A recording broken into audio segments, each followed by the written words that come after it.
আজকে আমি চলে আসছি কসমস ফুল এবং সূর্যমুখী ফুলের রাজ্য নাগরিয়াকান্দিতে।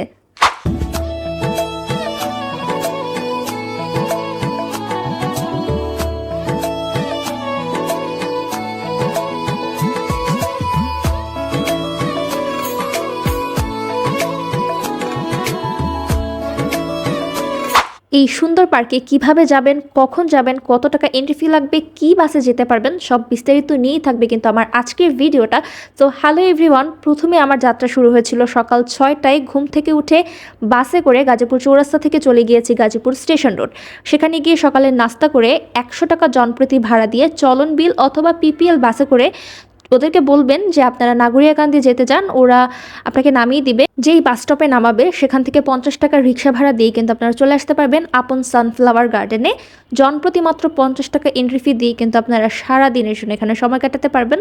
শুরুতেই ঢুকে দেখবেন ছাতা দিয়ে খুব সুন্দর একটা রাস্তা করা আছে এবং এক একটা অংশে কিন্তু এক এক ফুল চাষ করা, যেমন একটা স্পেসিফিক অংশে কিন্তু পুরোটাই কসমস ফুলের বাগান। মাঝখানে কিন্তু এরকম এক একটা কুড়ে ঘর দেওয়া, এই কুড়ে ঘরের উপর দাঁড়িয়ে কিন্তু আপনি পুরো কসমস ফুলের বাগানের সৌন্দর্য উপভোগ করতে পারবেন, তুলতে পারবেন সুন্দর সুন্দর ছবি, একটু ছায়ার মধ্যে সময় কাটাতে পারবেন। অনেস্টলি বলতে গেলে কসমস ফুলগুলো এত সুন্দর, সবগুলো ফুল ফুটেছিল।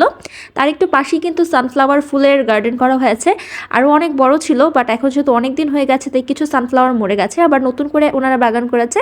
ওই বাগানে আপনারা একদম তাজা ফুটন্ত সানফ্লাওয়ার পেয়ে যাবেন। আর এটা যেহেতু একদম নদীর পাশে, সব বালি মাটি, চারপাশে নদীর পানির শব্দ, পাখির আওয়াজ, সব কিছু মিলিয়ে না ফুল, আবহাওয়া, প্রকৃতি, এক কথায় অসাধারণ একটা জায়গা। তবে একটা সতর্কতা আমি আপনাদেরকে দিতে চাই, জায়গাটা যেহেতু এখন ভাইরাল তাই বিকালের পরে এত বেশি মানুষের ভিড় হয়, আপনি ফুল দেখতে পারবেন না, দেখতে পারবেন মানুষের মাথা, এবং ছবি ভিডিও কোনো কিছুই ভালো আসবে না। তাই যদি যান অবশ্যই একটু সকাল সকাল যাওয়ার চেষ্টা করবেন, এতে করে অতিরিক্ত সূর্যের জন্য আপনার অস্বস্তি বা গরমও লাগবে না, প্লাস আপনি মানুষের ভিড়টাকেও এড়াতে পারবেন।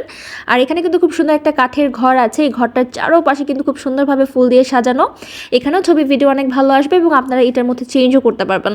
তবে সবাইকে চেঞ্জ করতে দেবে কিনা বা অতিরিক্ত মানুষ হলে চেঞ্জ করতে পারবেন কিনা, এটা নিয়ে একটা কনফিউশন আছে। তো যাই হোক, খুব সুন্দরভাবে এই বাড়িটা সাজানো, এই বাড়িটাও আমার কাছে বেশ ভালো লেগেছে।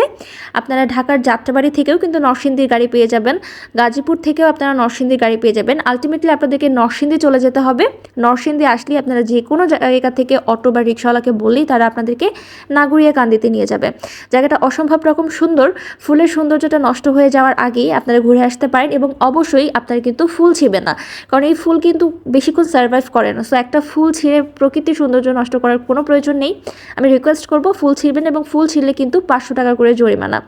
জায়গাটা অসম্ভব সুন্দর, আমার খুবই পছন্দ হয়েছে। আর আমার এই শাড়িটা যাদের পছন্দ হবে তারা কিন্তু মিথিলা আপুর পেজে ইনবক্স করতে পারেন, এই শাড়িটা আপনারা মিথিলা আপুর পেজেই পেয়ে যাবেন। আর ভিডিওটা কেমন লাগলো অবশ্যই কমেন্ট করে জানাবেন।